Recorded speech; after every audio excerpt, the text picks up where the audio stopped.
Come in. No, Caleb, just knock on this door and open it for me, please.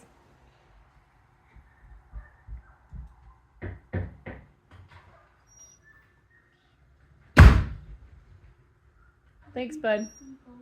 So you can see what practice does. You can see he is still awake over there, but he's very exhausted from all that correct. Oh, he stood up. Shh.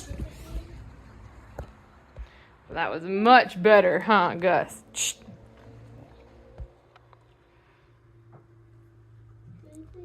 Well, he thought about correcting there. Did you see that back down when like his bum kind of went under him a little bit?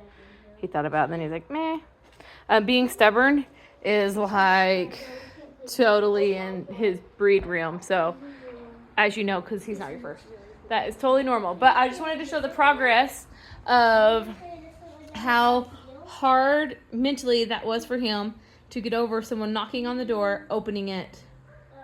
But then he was able to do it. And so that's what we're going for. When you find something that is a weakness for the dogs, practice it. We had been practicing the doorbell, and he didn't really care too much.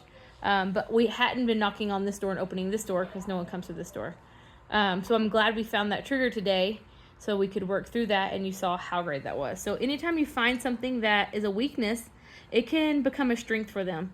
You just want to practice it over and over and over again when you have time before you're in the moment and you're frustrated and you're actually trying to get to the door because someone's there, and then it becomes hectic, and then it becomes a negative, and then you just let the dog win because you don't want to deal with it, and then you've taught the dog how to be more persistent than you can be consistent.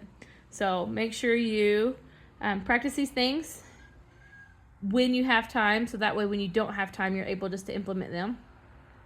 And see how, I wanted to show you how smart Gus is. So we practiced for that 12-minute video, and then we probably practiced for another 10 minutes after that, and then he was good to go. He was ready.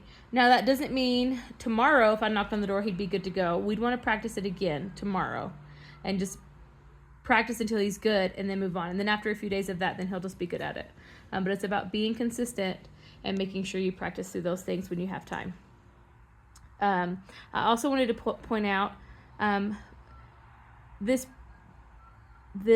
breed, not just him specifically, but all of the bully breeds, have a tendency to get a rap as a dumb dog. He is not dumb. For him to learn that skill in just that 20-minute time period is really awesome. He's been doing amazing on the leash. However, they're just very stubborn. I know I've said that a lot of times in the video, and I know you know it because he's not your first, but I just want to make sure you understand you have to be consistent because they're so stubborn, but that he is so smart and that he's really getting the hang of things.